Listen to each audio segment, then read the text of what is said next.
नमस्कार मित्रांनो, क्रिश अपडेट या यूट्यूब चॅनलवर तुमचं स्वागत. तर मित्रांनो, आपण पाहूया की अखेर 15,000 कंत्राटी कर्मचारी जे आहेत आरोग्य खात्यातले, ते कर्मचारी जवळजवळ आता परमनंट झालेले आहेत शासनाच्या आरोग्य विभागात.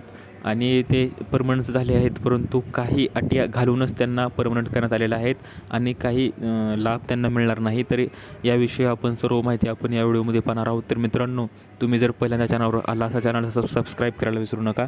तर मित्रांनो, आपण पाहूया की जे 15,000 कंत्राटी कर्मचारी आहेत त्यांच्याविषयी न्यूज आहे की राष्ट्रीय आरोग्य अभियानाअंतर्गत कार्यरत असणाऱ्या 15,000 10 कंत्राटी कर्मचाऱ्यांच्या सेवा समायोजनासाठी परमनंट आरोग्य विभागाने 30 जून 2026 रोजी अखेर शासन निर्णय जारी केला आहे. आणि या हक्कासाठी कंत्राटी कर्मचाऱ्यांनी जिल्ह्यापासून ते मुंबईच्या आझाद मैदानापर्यंत तीव्र आंदोलने केले होते आणि त्यामुळे त्यांना आता शासन सेवेत तर कायमचं रुजू करण्यात आलेलं आहे.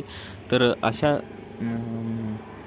जे अधिकारी आहेत, कर्मचारी आहेत, त्यांना पदोन्नती मिळणार नाही आणि अनुकंपाही मिळणार नाही, असं स्पष्ट उल्लेख त्या जॉईन करताना नियम अटी घालून देण्यात आलेले आहेत. तर शासनाच्या नियमानुसार या अधिसंख्य पदांवरील कर्मचाऱ्यांना पदोन्नती किंवा सेवानिवृत्ती वेतन, पेन्शन किंवा अनुकंपा तत्वावरील नियुक्ती लागू राहणार नाही. असे संबंधित कर्मचारी कार्यरत असेपर्यंत हे पद अस्तित्वात राहील असं सांगितलेलं आहे.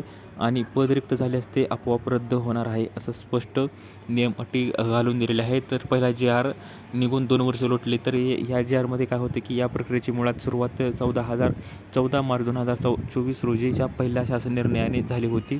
मात्र पहिला GR निघून 2 वर्षे उलटली. त्यानंतर 4 नोव्हेंबर 2025 रोजी मुख्य सचिवांच्या अध्यक्षतेखाली 17 नोव्हेंबर 2025 रोजी समिती स्थापन करण्याचा GR काढण्यात आला. आणि या समितीच्या अभ्यासानंतर मंत्रिमंडळाच्या 25/2026 रोजीच्या बैठकीत या निर्णयास अंतिम मंजुरी देण्यात आली असून वार्षिक 1153.60 कोटी रुपयांच्या खर्चास मान्यता मिळालेली आहे. तर मित्रांनो, अशी ही अपडेट आहे. तर थोडक्यात सांगायचं झालं तर आपण पाहू शकतो की काही जणांचं म्हणणं आहे की या आदेशाचे गाजर आहे, आता तरी तोंडाला पाणी पुसू नका. तर आता GR निघाला असला तरी कर्मचाऱ्यामध्ये अजूनही काहीसा अविश्वास पाहायला मिळत आहे की ती प्रत्येक वेळी विधिमंडळाचे अधिवेशन आले की कर्मचाऱ्यांच्या रोषाला शांत करण्यासाठी एक नवीन आदेश किंवा पत्र काढून बोलवून केली जाते, असं आरोप कर्मचाऱ्यांनी केले आहे.